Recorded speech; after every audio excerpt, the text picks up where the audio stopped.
Topic का heading डाल लीजिए, कर्मयोग।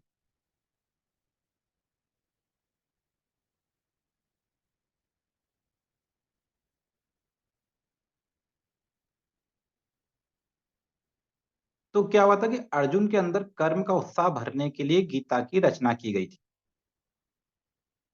अर्जुन के अंदर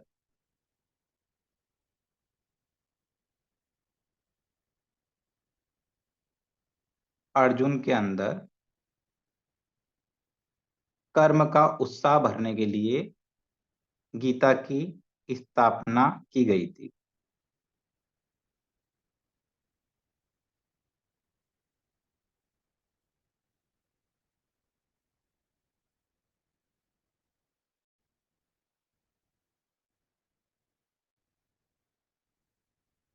क्यों भाई? जब अर्जुन सामने उन्होंने देखा कि सामने सर गीता ऐसे की ऐसे महारथी लोग थे, रचना की गई थी। अर्जुन के अंदर कर्म का उत्साह भरने के लिए गीता की रचना की गई थी।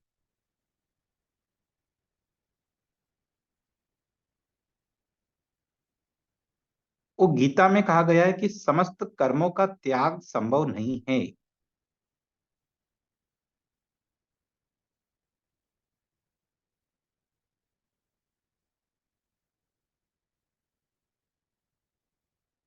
गीता में क्या बोला गया है? कर्मों का त्याग करना संभव नहीं है। क्या हुआ, वो युद्ध हुआ ना, जब इसे युद्ध की भूमि सामने देखा, एक से बढ़कर एक महारथी रिश्तेदार सामने, ऐसे विद्वान लोग जिनसे शिक्षा ग्रहण करी थी, और उनके समक्ष अर्जुन क्या करते हैं? अपना धनुष बाण नीचे रख देते हैं, आपको पता है सभी को। और फिर क्या करते हैं, बड़े उसमें चले जाते हैं कि मैं युद्ध नहीं लड़ूंगा, और इस तरह से उनके मन में भाव आने लगते। तो उस वक्त कर्म की प्रधानता बताने के लिए भगवान श्री कृष्ण ने, योगेश्वर श्री कृष्ण ने उपदेश दिया। उसमें कर्मयोग की पूरी बात है। तो हमने पहले क्या लिखा कि कर्मयोग को बताने के लिए गीता की रचना की गई। मतलब एक तरह से लिखा था अपन ने कि अर्जुन के अंदर कर्म का उत्साह भरने के लिए गीता की रचना की गई। और एक और बड़ी बात जो अपन ने इसमें लिखी है कि गीता का जो मुख्य प्रधान विषय है वो कर्म है, कर्मयोग है। गीता का मुख्य प्रधान विषय जो है वो कर्म योग है।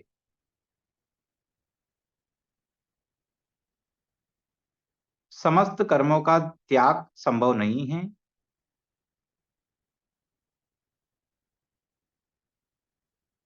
क्षण भर के लिए भी कोई बिना कर्म किए नहीं रह सकता। क्षण भर के लिए भी कोई बिना कर्म किए नहीं रह सकता।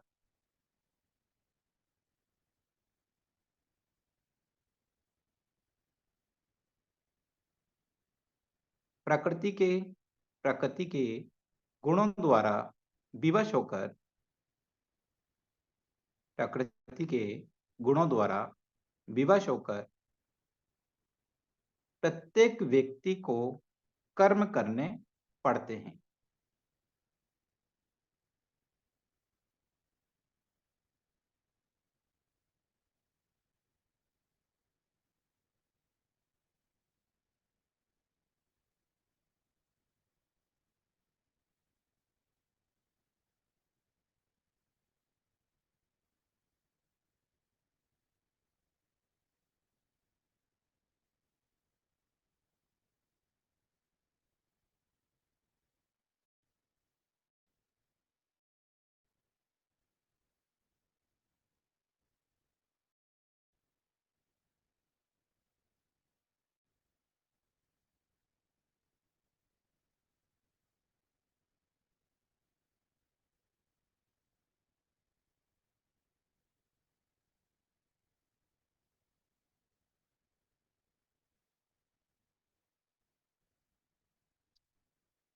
तो क्या होता है कि जो हमारे जीवन में प्रत्येक व्यक्ति बिना कर्म करे रह नहीं रह सकता, जीवित तो रह नहीं सकता। श्वास लेना भी कर्म है।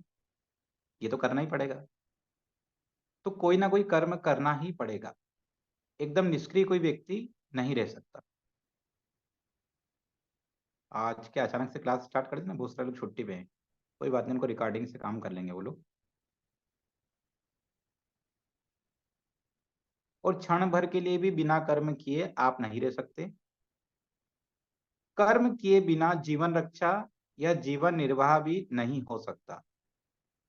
कर्म किए बिना जीवन रक्षा या जीवन निर्वाह भी नहीं हो सकता। आप ही सोच के देखो, क्या कर्म करे बिना जीवन की रक्षा कर सकते हैं? जैसे कि मान लो कि आप किसी जंगल में गए, वो जंगल में आपके सामने शेर आ गया। वर्षा जी, जैसे आप देवास से उज्जैन आ रहे हो और बीच में ना आपकी गाड़ी का पेट्रोल खत्म हो गया, और ना और रात का टाइम था, वो जंगल में से शेर निकल के आ गया हाईवे पे, और आप जा रहे हो। तो अगर वो आपके सामने आ गया तो आपकी जीवन रक्षा के लिए आपको क्या करना पड़ेगा? कोई ना कोई उपाय करना पड़ेगा। आप ऐसा नहीं कर सकते कि खड़े हो और आप सोच रहे हो कि मेरा जीवन अपने आप बच जाएगा, क्योंकि शेर का स्वभाव नहीं, वो आपको छोड़ के जाएगा नहीं, वो तो खाएगा ही खाएगा, है ना? तो उसके लिए क्या करना पड़ेगा? या तो आपको बहुत तेज भागना पड़ेगा, या आपको बंदूक निकाल के चलानी पड़ेगी, है ना?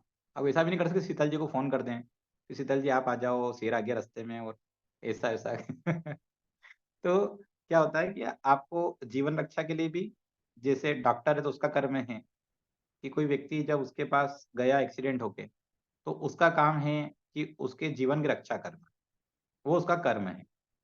उसके जीवन की रक्षा के लिए कई बार उसको कष्ट भी देना पड़ता है ना?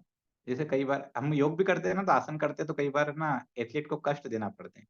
जैसे बैक बेंडिंग नहीं हो रही है तो उसको बहुत ज़्यादा बैक बेंडिंग करानी पड़ती है, बहुत ज़्यादा। तो उसमें कई बार दर्द भी होता है, लेकिन वो दर्द में ये पता होता है कि चूँकि ये कर्म है हमारा, और यदि मान लो हरिओम कि मैं। हाँ जी, हरिओम, हरिओम सुनीता जी। सर, और कितने पेज छोड़ के स्टार्ट करने? सॉरी, लेट हुआ सर।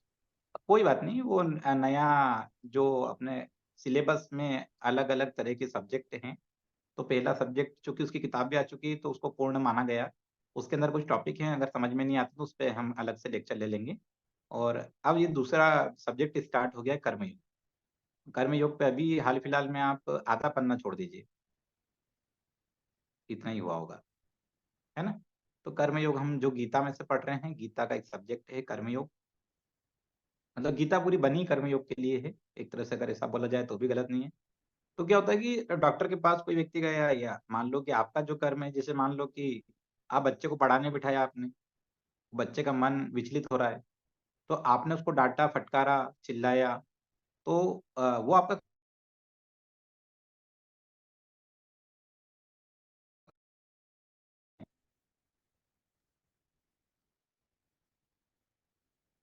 फ़ोन आ जाने से बीच में क्लिक हो गई आवाज़। तो हमको हमारे कर्म की प्रधानता रखनी है, हमारे जीवन में भी। जैसे जो लोग होते हैं निष्क्रिय होते हैं, कुछ बैठे-बैठे तो बैठे-बैठे कुछ भी नहीं होगा, कुछ ना कुछ आपको करना ही पड़ेगा। जैसे आप सोचते हो कि भूख लग रही है, तो आपको भोजन बनाना पड़ेगा या कहीं से मँगवाना पड़ेगा, पर बिना कर्म करे आपको भोजन प्राप्त नहीं हो सकता, ठीक है? ऐसे ही जो जंगल के जानवर होते हैं, उनको भी शिकार करना होता है, कुछ ना कुछ करना होता है।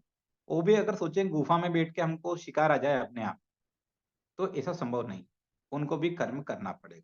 तो प्रकृति ने हर किसी को कोई ना कोई कर्म दिया है ना? हर व्यक्ति के हिसाब से अलग-अलग कर्म दिए हैं, जैसे किसी को दिया है कि उसको खेती करना है, किसान है, तो वो उसका कर्म है, उसको करना है। क्योंकि वो खेती करेगा तो वो फिर बाकी लोगों के लिए अन्न का उत्पादन करेगा और उसके कारण बाकी लोगों का पेट भराएगा।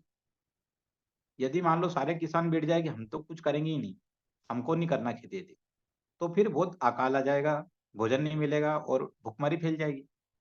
तो हर व्यक्ति का कर्म बहुत ज़रूरी है। वो भले ही गैरेज वाला हो तो उसका कर्म बहुत ज़रूरी है। तो ऐसे अनेक कर्म बने हुए हैं, जैसे मान लो कि कुछ कर्म ऐसे होते हैं जो बहुत खतरनाक होते हैं। जैसे जल्लाद का कर्म, जल्लाद है उसका कर्म है कि उसको किसी को फांसी देना है। अब वो काम आम व्यक्ति नहीं कर सकता, उसको नहीं बोल सकते कि तुम किसी को फांसी दो। तो जल्लाद का कर्म है, उसको दिया गया है क्योंकि अपराधियों को खत्म करना है। है ना। तो उनको जो कर्म दिया वो उसको उस कर्म को निभाना पड़ेगा। वो वहां जाके सोचे कि नहीं मैं तो पाप कर रहा हूँ और मैं तो मेरे साथ तो बहुत गलत बात है, मेरे को तो ऐसा करना ही नहीं चाहिए, है ना। जैसे मेरा कर्म है कि मुझे किसी एथलीट को बहुत ज्यादा उसको मान लो कि आगे बढ़ाना है, तो उसको लेकर मैं बोलूंगा कि उसको इस योग को, इस आसन को, इतने कठिन जो आसन है उनको भी लगातार करना है। कई बार एथलीट ने आके अगले दिन बोला कि नहीं सर मुझे,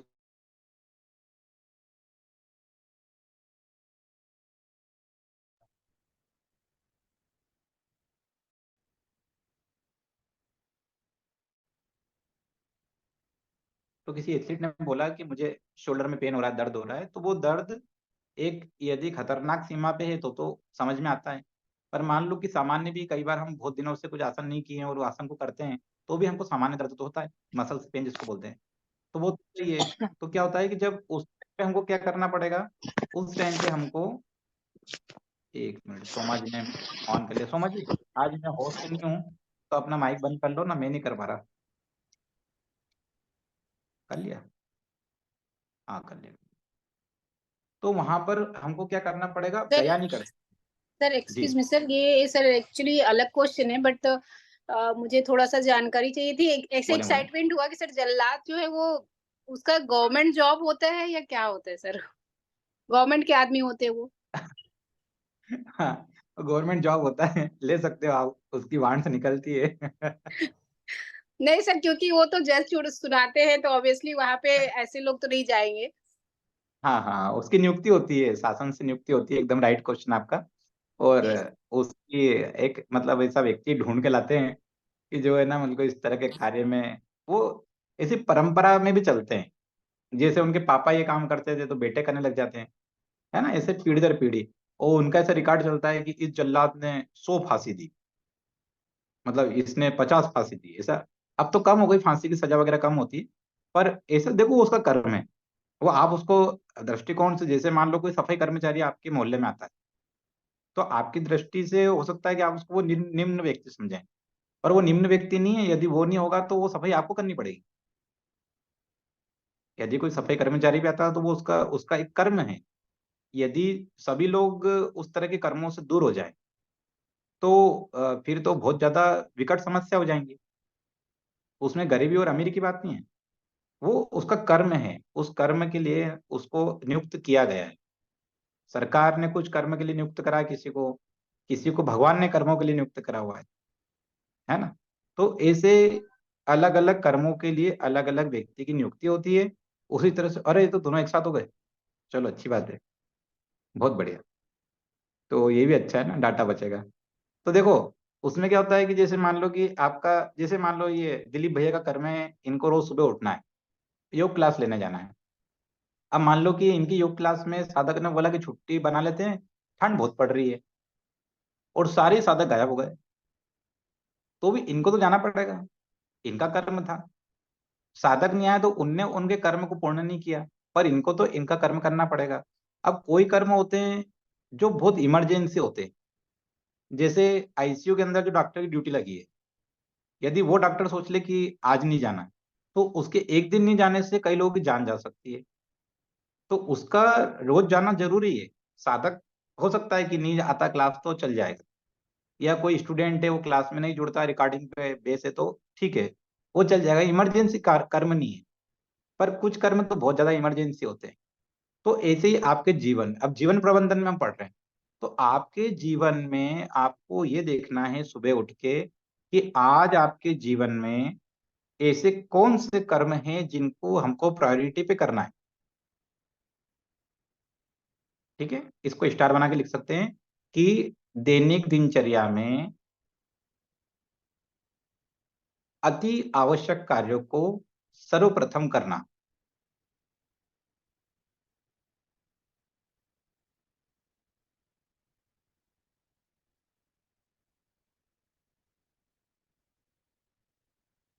उसके लिए आपके पास में आज की तारीख में संसाधन उपलब्ध है, मोबाइल, इसके अंदर लिस्ट बनती है, इसके अंदर आप नोट्स बना सकते हैं। तो उसमें आप सुबह के टाइम पे पहले उठ के एक सिस्टम से कि आज के अति आवश्यक जिस कार्यों को मैं बहुत दिनों से भूल रही हूँ वो कार्य कौन कौन से हैं, उनको मेरे को करना जरूरी है, तो उनकी लिस्ट बना लें। जैसे ही वो कार्य हो जाए उसके आगे टिक लगा दें।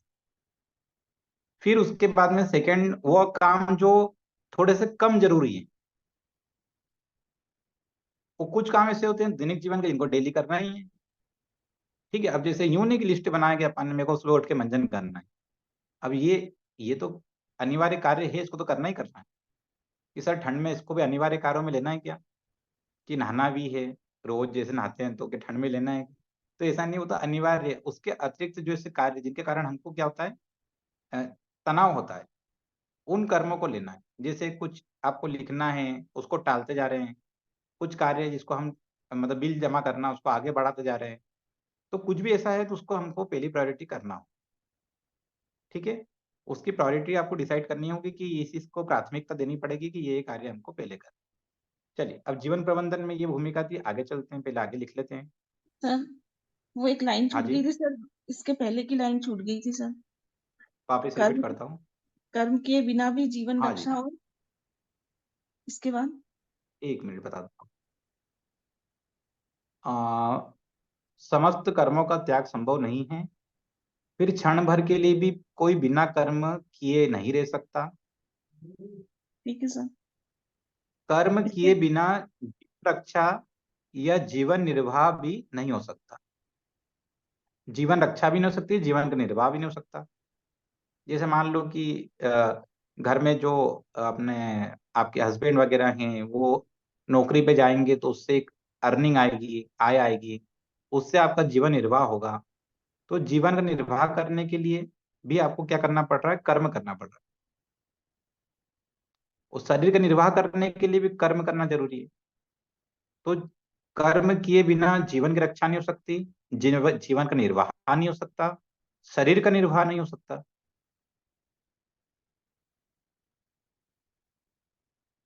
लिख लिया सर। लिख लिया। जी। यदि सब करना छोड़ दें तो सृष्टि चक्र चलना बंद हो जाएगा। यदि सब कर्म करना छोड़ दें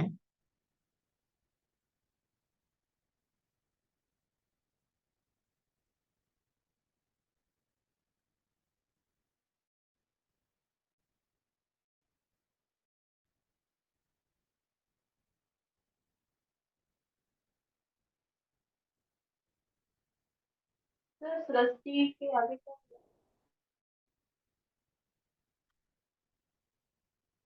जी,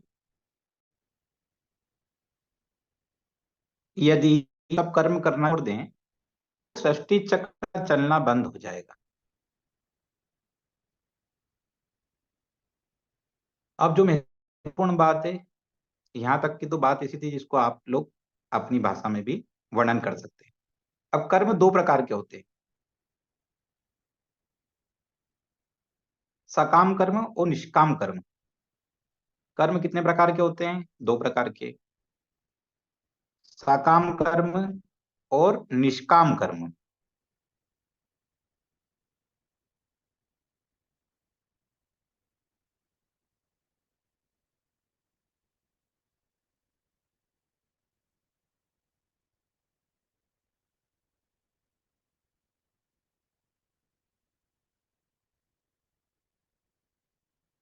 सकाम कर्म बंधन के जनक हैं।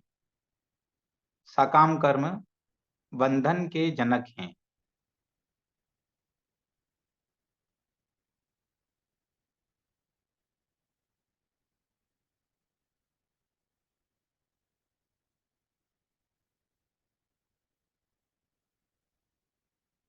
और निष्काम कर्म बंधन के परे हैं। सकाम कर्म कौन से हुए, जिसमें बंधन है, और निष्काम कर्म जिसमें बंधन नहीं है।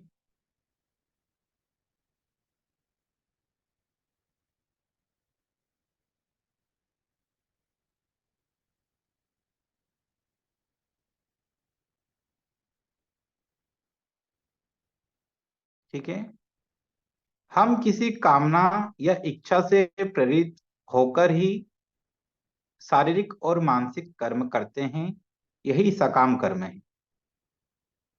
हम किसी कामना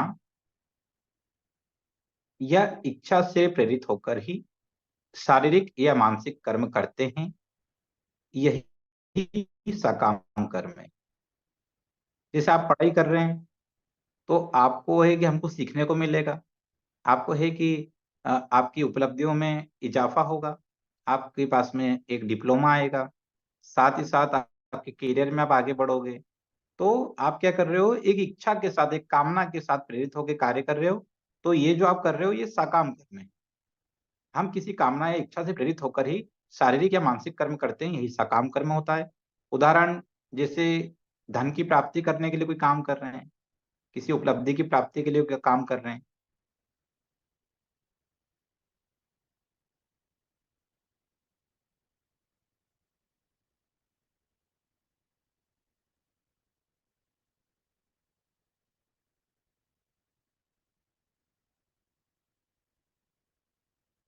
और इन्हीं कर्म बंधन के कारण ही हम अलग अलग योनियों में भ्रमण करते हैं। सर एक्सक्यूज मी सर, हम किसी कामना या इच्छा से प्रेरित होकर जब कोई शारीरिक या मानसिक काम करते हैं तो ये निष्काम सकाम कर्म। कर्म कहा जाता है। सकाम कर्म, ये सकाम कर्म है। ओके। निष्काम अभी नहीं लिखाया है, निष्काम का तो केवल एक हेडिंग में लिखा जाता, बाकी नहीं लिखा है निष्काम कर्म में, तो सकाम कर्म चल रहा है। कौन खाएगा फिर तो?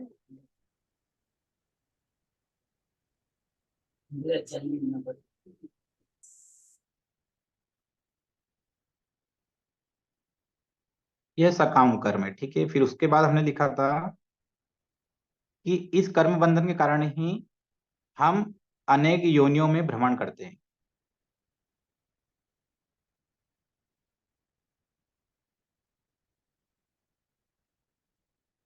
जिसको बोलते हैं फल भोगना। क्या बोलते हैं? फल भोगना। जैसे sir please repeat the line. Okay okay, जैसे जब भी हमको हमारे कर्म बंधन के कारण ही अनेक प्रकार की योनियों में भ्रमण करते हैं हम लोग। कर्म बंधन के कारण ही अनेक प्रकार की योनियों में भ्रमण करते हैं। जैसे आपका कर्म है कि आपको किसी दुकान पे, चलो दुकान वाला भी छोड़ते हैं, आप शादी में गए, आपकी बेस्ट फ्रेंड की शादी है, और उसने बोला कि एक काम करना कि जो भी मेरे को गिफ्ट देंगे उस गिफ्ट को तुम इस बॉक्स में रख लेना, या आपको एक बैग दे दिया, इस बैग में रख लेना। जैसे संक्रांति पे, अभी मकर संक्रांति के आसपास लोगों की शादियां हैं, और वहां आपको बुलाया और बोला कि ना इसके अंदर आप मेरे साथ ऊपर बैठना, और जो भी मुझे इंपॉर्टेंट गिफ्ट दें वो आप इसमें रख लेना। अब एक ने क्या करा कि एक उनकी किसी बुआ ने क्या करा, बहुत अच्छी सोने की रिंग दी, वो बहुत अच्छी डिजाइन की, और उसको देख के मन में लालच आया, ठीक है। और उस लालच में आपने क्या करा कि उसको गायब कर दिया, ठीक है। उसको गायब कर दिया तो ये कर्म क्या करा, आपने कर्म के विपरीत कार्य किया। आपका कर्म क्या था? उसको सेफ रखना, उस व्यक्ति ने विश्वास किया, उसके विश्वास को कायम रखना, और उसको दे देना वापस से, इतना ही आपका कर्म था।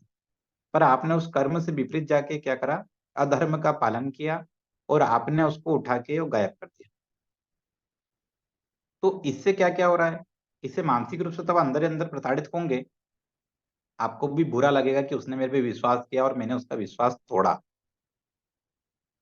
उसको मेरे कारण, उसको बाद में मालूम पड़ेगा या कुछ भी होगा।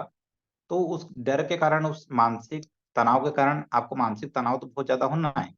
लेकिन मान लो कि आप इस दुनिया से बच भी गए, मान लो नहीं पकड़ में आ रहे, और आपकी वो अंगूठी आपने बढ़िया उसको बेच दी और उससे पैसा ले लिया और सब कुछ कर लिया, एक देखने वाले को लग रहा है कि यार इसने जो करा, इसने तो पाप किया, और इसको तो देखो ये तो मजे से रह रहा है, इसने तो इतना पैसा कमा लिया।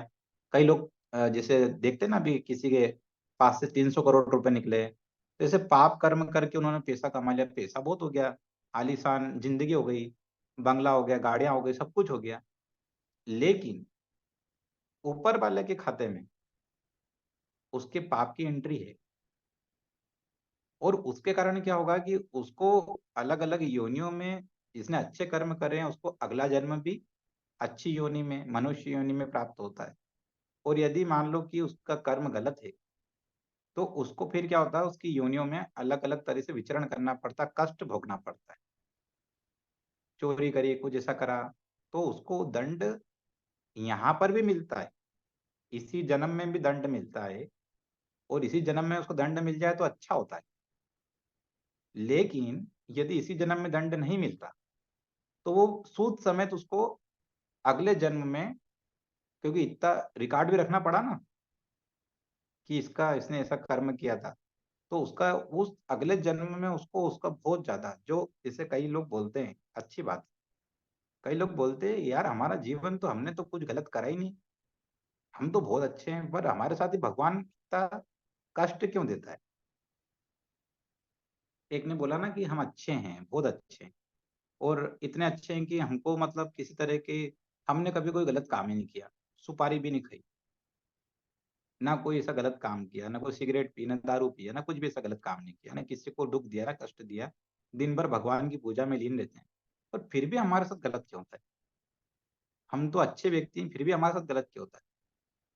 तो इस जन्म में तो अच्छा किया, ये तो अगले जन्म के लिए आप अच्छा किया, पर जो पिछले में करके आए, जो आपको याद नहीं, उसमें तो कुछ गड़बड़ करी होगी ना,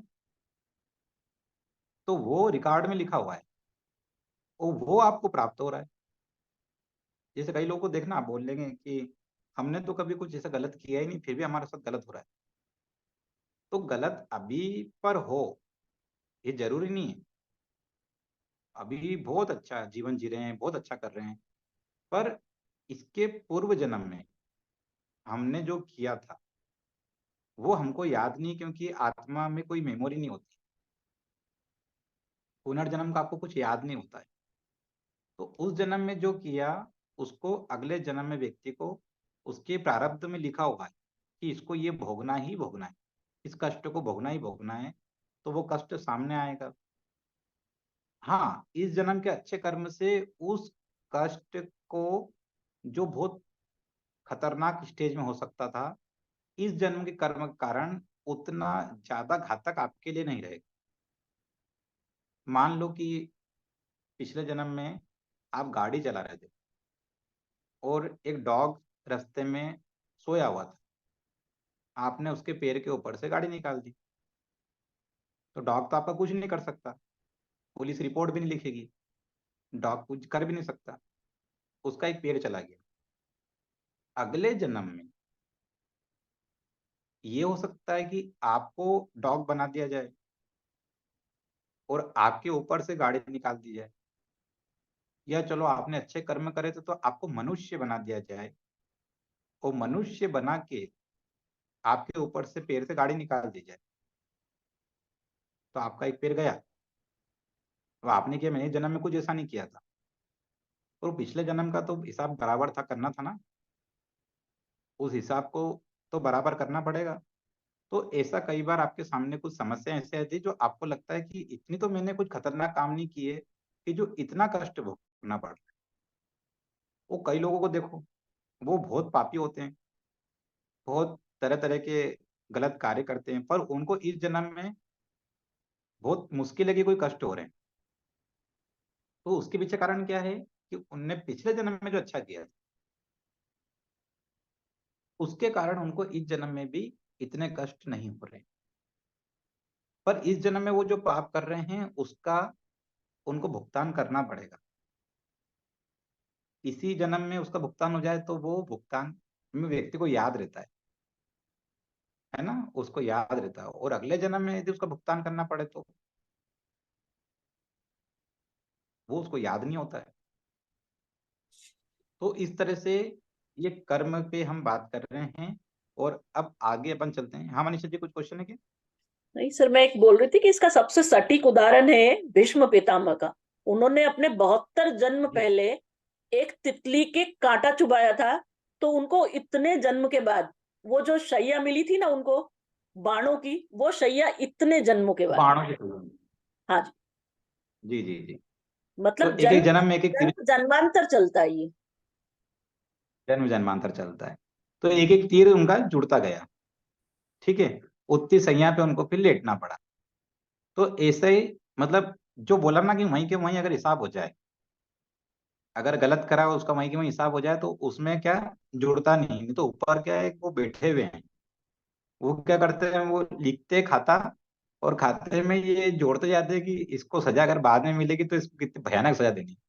वो सजा देने के लिए कुछ ऐसा नहीं किया। अच्छा ये सजा मिलने के लिए आपको स्वर्ग नरक नहीं है, ऐसा बोलते ना कि वहां पे नरक में गए वहां पे ऐसा आपको कढ़ाई में डाल दिया ऐसा, क्योंकि वो तो किसी ने देखा ही नहीं है, वो तो किसी ने देखा ही नहीं है। लेकिन अगला जन्म तो मिलेगा, तो अगला जन्म जिस योनि में मिलेगा उस योनि में इस योनि के किए गए पाप को भोगना पड़ेगा। अभी अभी थोड़ा समझ में आ रहा होगा कि ये कैसे क्या सृष्टि चल रही है। तो सृष्टि इस तरह से जैसे अभी कर्म करे इसका अच्छा फल, जैसे अभी नौकरी करी उस नौकरी की आपको सैलरी मिल गई महीने की। अब मान लो कि आपने तो कर्म करा, आपने अच्छी मेहनत करी सब किया पर आपको सैलरी नहीं दी सामने वाले, तो आपने पुलिस में उसकी कंप्लेन करी, जो करा वो उस महीने तक में रह गया, उसको दंड मिला नहीं मिला, हो सकता है पावरफुल व्यक्ति बच जाए पर ऊपर वाले की नजर में बच नहीं सकता, उसको सब पता है, आप उनसे कुछ छुपा नहीं सकते। जैसे आपने कुछ ऐसा करा कि आपको लगता है कि नहीं ठीक है कि इस दुनिया के लोगों की नजर से छुपा सकते हो पर उसकी नजर से नहीं छुपा सकते, ठीक है। तो कई बार वो कर्म भी अलग अलग होते हैं ना, ऐसा नहीं कि जैसे हर कर्म, ऐसा कुछ कर्म ऐसे होते हैं जो दिखते हैं ऐसे कि बिल्कुल एकदम गलत है। जैसे मैंने बोला ना जल्लाद का उदाहरण दिया कि उसका कर्म आपकी नजर में गलत है पर उसमें भी सजा जल्लाद को नहीं मिलेगी। यदि किसी दोषी को सजा दी है तो जल्लाद का काम सही गया, निर्दोष को सजा दे दी फांसी की तो ऊपर वाले के रिकॉर्ड में वो जज का काम गलत हो गया। जल्लाद तो उसके आदेश का पालन कर रहा है, तो वो हत्या किसके रिकॉर्ड में गई, वो जज के रिकॉर्ड में। ये भी ध्यान रखना, हर कर्म के पीछे का मकसद भी देखा जाता है, उसका उद्देश्य। जैसे मान लो कि एक व्यक्ति है उसका एक्सीडेंट हो गया, वो तड़प रहा है, आपके पास में गाड़ी नहीं है, आपको उसको हॉस्पिटल में कार में ले जाना पड़े, आप हो काय पे बाइक पे, सामने से मनीषा जी अपनी कार लेके निकल रही है रास्ते में से, आपने इनको रोका, ये रुके नहीं, आपने फिर इनको रोका, नहीं रुके, तो आपने इनको जोर से डांटा चिल्लाया कि आप रुको, उतरो, आपको उतरना पड़ेगा, आपकी कार चाहिए मुझे। और ये नहीं माने तो आपने इनको हाथ पकड़ के बाहर कर दिया और इनकी कार में उस व्यक्ति को डाला और उसको ले गए अस्पताल। तो प्रथम दृष्टि में आप इनके साथ में गलत कर रहे हो, कार इनकी, मालकिन ये, आप इनको उसमें से बाहर निकाल रहे हो और इनको चिल्ला रहे हो और इस तरह का कर रहे हो, तो प्रथम दृष्टि में आप गलत कर रहे हो इनके साथ। लेकिन ऊपर वाले की दृष्टि में आप किसी की मदद के लिए ऐसा कर रहे हो, किसी की जीवन बचाने के लिए ऐसा कर रहे हो, तो वो उस मकसद को भी देखता है, ऊपर वाला उस कर्म के पीछे के मकसद को भी देखता है। जैसे अर्जुन ने सर अभी सामने इसी वाले की केस हत्या, में तो वो जज जज की गाड़ी हाँ निकाल हाँ के हाँ, बच्चे ले गए थे तो फंस गए हैं वो तो बेचारे। नहीं नहीं नहीं, वो हो गया मामला, हो गया। वो बिल्कुल एकदम राइट था। हाँ वो हो गया है, सरकार को उसमें इन्वॉल्व हुई बीच में, और बाद में वो सब बात हुई तो जज ने उसको माना कि नहीं ठीक है, उनको निर्दोष करार दिया गया। पर जज का दृष्टिकोण कौन सा था, सामान्य दृष्टिकोण, उसमें वो दृष्टिकोण नहीं अपनाया कि नहीं ये इसने मदद आखिर करी क्यों थी, इसने लूट करी क्यों थी, कार की लूट करी क्यों थी। तो पता चला कि इसने कार की लूट किसी की जीवन की रक्षा करने के लिए, और जब जीवन की रक्षा करने के लिए तो मकसद देखा ना, उद्देश्य क्या था, उद्देश्य देखा गया। जैसे आपने किसी कोई किसी बच्चे को किडनैप करके ले जा रहा है, आपने उससे हाथ जोड़ के बोलोगे भैया इसको छोड़ दो, तो छोड़ेगा तो नहीं क्योंकि वो तो है तो बदमाश। तो आपको, आप भी उसे हाथ जोड़ के तो बोलोगे नहीं, तो वहां पर आपको थोड़ा उसको क्या करना पड़ेगा, शस्त्र प्रयोग करना पड़ेगा। उस शस्त्र का प्रयोग करोगे तो उसको कष्ट होगा ना, सामने वाले को, भैया आपने डंडा उठा लिया, ऐसे मान लो डंडे दिए उसको दो खींच के, उसके सिर पे आपने चोट कर दी बच्चे को बचाने के लिए, कोई देख रहा तो उसको क्या लग रहा है कि इनने इसका सिर फोड़ दिया, उसको सिर फोड़ने से कष्ट भी हुआ पर चूंकि वो गलत कार्य कर रहा था और आपको किसी को बचाना था, तो आपका किया गया प्रहार क्या होगा, उद्देश्य उसका गलत नहीं होगा। ठीक है। चलिए, तो कर्म, आप कर्म से काफी कुछ समझेंगे अभी। आम जीवन में जब उसको लेके आएंगे तो कर्म से आपको बहुत कुछ मालूम पड़ेगा। तो अभी अपन ने पढ़ा, सबसे पहले दो कर्म को पढ़ा है, और उसमें से एक की परिभाषा को भी हमने पढ़ लिया। फिर हमने पढ़ा कर्म बंधन के कारण ही हम अलग अलग योनियों में भ्रमण करते हैं। और श्वेता स्वतरोपनिषद में क्या बोला गया है, सकाम कर्म में नाना प्रकार की योनियों में भ्रमण करने का मूल कारण बताया गया है। मतलब सकाम कर्म को ही नाना प्रकार की योनियों में भ्रमण करने का मूल कारण बताया गया है। कौन सा उपनिषद में सर, कौन सा? श्वेता, लिखो, टुकड़े टुकड़े में लिख लो तो आपको ठीक रहेगा याद रखने में। पहले लिखो श्वेता श्वेतरो उपनिषद, श्वेता श्वेतरो उपनिषद।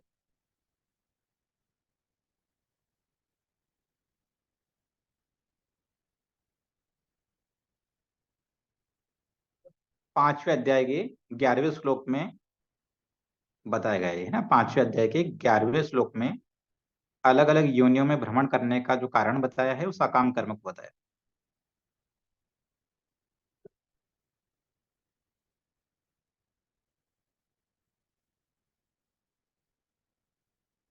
अब निष्काम कर्म के बारे में लिख लेते हैं।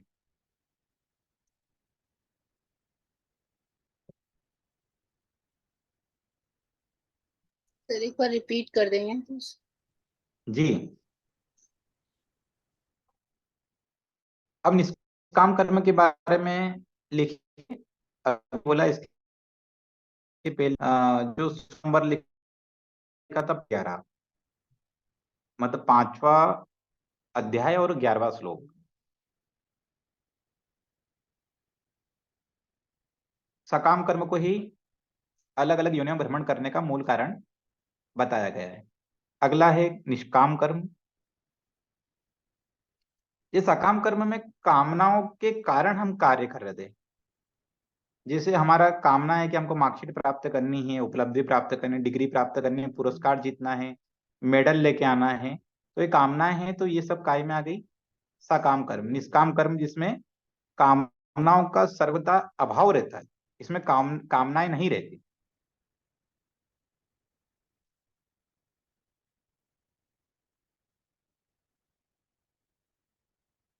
और इन कर्मों में बंधन नहीं होता। निष्काम कर्म में क्या नहीं होता है, बंधन नहीं होता है। क्योंकि बंधन का मूल कारण जो है वो क्या है, कामना है।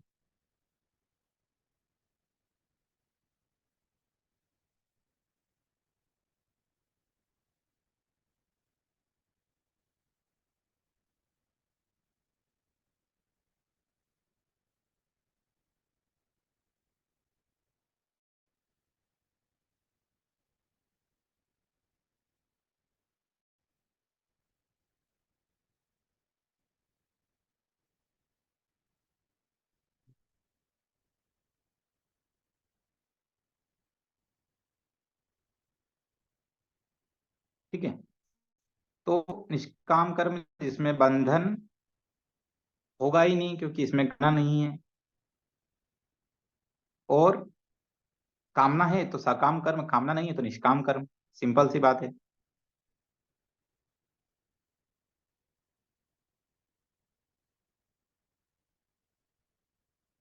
निष्काम कर्म तृष्णा रहित कर्म है।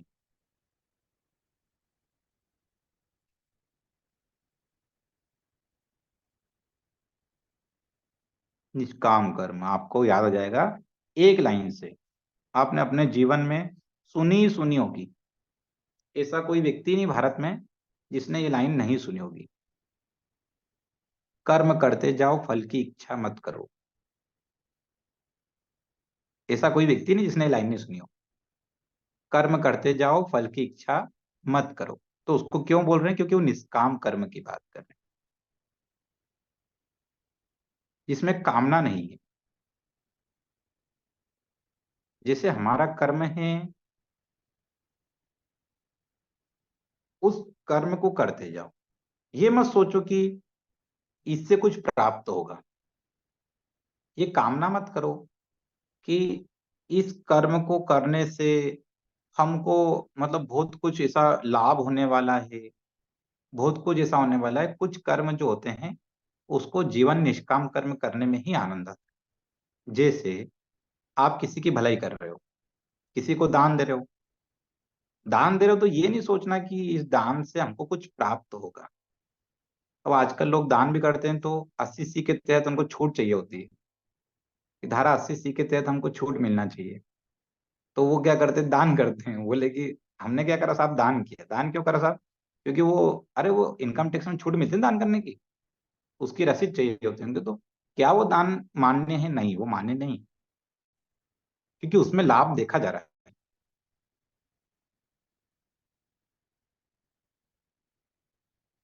ठीक है, तो इस तरह का जब हम निष्काम भाव से कोई कर्म करेंगे,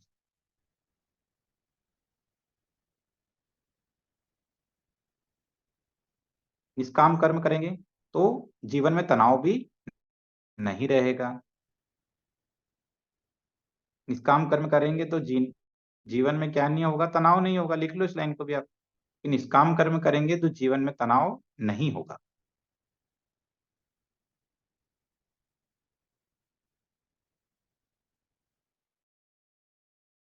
आप किसी से अपेक्षाएं करेंगे, या ये समझाने के लिए बोल रहा है ना, तो क्या होगा कि आपको उसके कारण क्या होगा? कष्ट हो सकता है। जैसे मान लो कि अ, आपने दौड़ना शुरू करा, एक रेस के अंदर आप खड़े हुए दौड़ना शुरू किया, और आपने ये सोचा कि नहीं, मेरे को तो फर्स्ट पोजीशन पे आना। तो आप एक तरह का मन में भार लेके दौड़ोगे, एक भार लेके दौड़ोगे ना कि यार मुझे दौड़ना है। और आपने दौड़े, और ताकत से दौड़े, पूरी जान लगाई, और आपने बोला कि यार ना, मेरे को तो फर्स्ट पोजीशन आना। तो मन में एक भार था, और एक व्यक्ति ने सोचा कि नहीं, मुझे दौड़ना है, और दौड़ने का आनंद लेना है, और मुझे मेरा बेस्ट करना है, मेरे को सबसे तेज दौड़ना है, आनंद के लिए दौड़ना मेरी हॉबी है, और मेरे को अच्छा लगता है। तो मेरे को तो अपने आप को देख के केवल मेरे को तो दौड़ना है। क्या पोजीशन लगी, वो सब ऊपर वाले के हाथ। मैं मेरी मेहनत बराबर करूंगा, पोजीशन क्या लगी वो ऊपर वाले के हाथ। बस आम जीवन में यही निष्काम कर्म है। इससे अच्छा उदाहरण नहीं हो सकता। जैसे आपने, एक टीम है इंडिया क्रिकेट टीम, उनने बोला कि साहब वर्ल्ड कप का फाइनल हम 10 मैच बहुत अच्छे से जीत के आए हैं। 11वें मैच में प्रवेश किया, 11वां मैच फाइनल था, कोई मैच नहीं हारे थे। कोई मैच नहीं हारे थे, तो ऐसा था कि यार ना, अब तो अपन बिल्कुल हार ही नहीं सकते, 11वां मैच भी नहीं हारेंगे। और नहीं भी हारते, पर क्या करा कि हमने उसके अंदर तनाव ले लिया कि हमको जीतना ही जीतना है। तो वहां कौन सा कर्म आ गया? सकाम कर्म आ गया, कि हमको ये ट्रॉफी जीतना है। और वो उस तरह के भाव आ गए। उसकी जगह क्या होता कि हम हमारा बेस्ट खेलेंगे। प्रत्येक खिलाड़ी सोचता है हमको हमारा बेस्ट खेलना है, हम हमारा अच्छे से अच्छा खेलेंगे। उसके बाद फल जो होगा, रिजल्ट जो होगा, रिजल्ट वो ऊपर वाला देगा। तो सब अगर 11 खिलाड़ी का सब अपना अच्छा अच्छा करते, तो फल ऊपर वाला अच्छा देता। अब सबने फल की तो चिंता कर ली, पर कर्म की चिंता किसी ने नहीं करी। कर्म की चिंता, आप कर्म का आनंद लो।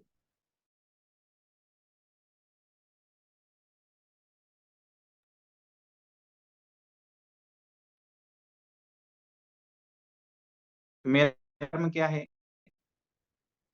कि आप लोगों को पढ़ाना। तो इस पढ़ाने वाले कर्म को आनंद आना चाहिए। तो ये कर्म क्या होगा? किसी भी तरह से मेरा कर्म है आपको पढ़ाना, उस पढ़ाने का मुझे आनंद आएगा, या योग करने का मुझे आनंद आएगा, आपको सीखने में आनंद आएगा, तो बहुत अच्छा चलेगा। और यदि बेमन से आप करते हैं, किसी के दबाव में करते हैं। कोई बोले कि आपको उठ के इतने बजे उठ के करना है, जैसे आपके घर वालों ने, किसी ने बोल रखा है, डॉक्टर ने बोल रखा है, अरे आपको योग करना पड़ेगा और आप कर रहे हो, तो निश्चित मानिए कि वहां पर आपको उसका फल जो प्राप्त होगा वो थोड़े दिन तक आप क्या वो कर तो लोगे बेमन से, पर फिर एक समय ऐसा आएगा कि आपको आपका जो सोच रखा था आपने कि मेरे को ये लाभ होगा, वो लाभ भी आपको नहीं प्राप्त होगा। आप पूरी तरह से उससे दूर हो जाओगे, क्योंकि आपका मन भी नहीं उसमें करने में, तो रुचि भी नहीं है आपकी, और आप बेमन से कर रहे हो और किसी के दबाव में कर रहे हो, तो वो कर्म भी वहां पे कामनाएं आ गई, और आप केवल आनंद के लिए कर रहे हो।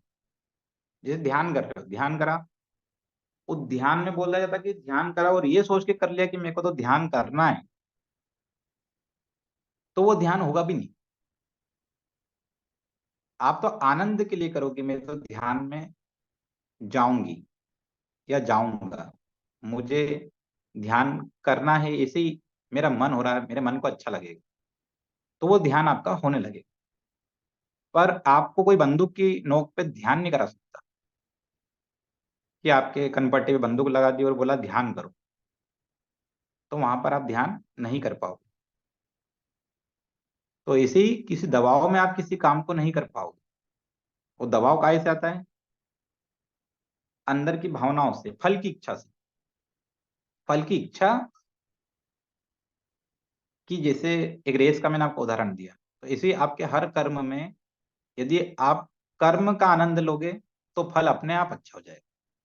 एक बच्चा साल भर अगर अच्छी पढ़ाई करे, अच्छा कर्म करे, तो उसको आखिरी में मंदिर के पीछे जाके लिखना नहीं पड़ेगा कि हे भगवान मुझे पास कर दो। एक बच्चे ने खूब मेहनत करी साल भर, तो उसको कभी भी मंदिर में जाके लिखना नहीं पड़ेगा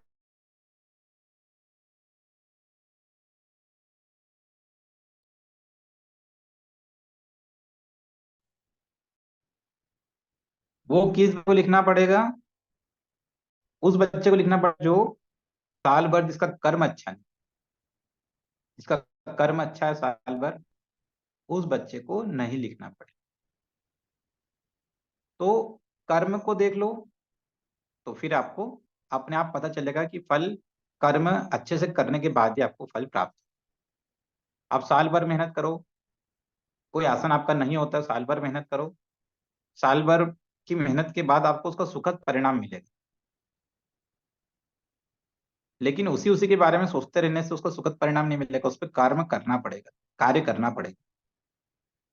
चलिए, तो आज के लिए इतना काफी है, कल बाकी का टॉपिक लेंगे। अभी दोनों कर्म आपको समझ में आ गए होंगे, फिर इसके उदाहरण को भी समझाए, कल और विस्तार से पढ़ेंगे। सभी को धन्यवाद, सभी को हरिओम। हरिओम सर। हरिओम हरिओम। Sir, thank you. Ram sir, thank you हरिओम जी, सर, हरिओम थैंक जी, यू सो मच। हरिओम जी, हरिओम जी।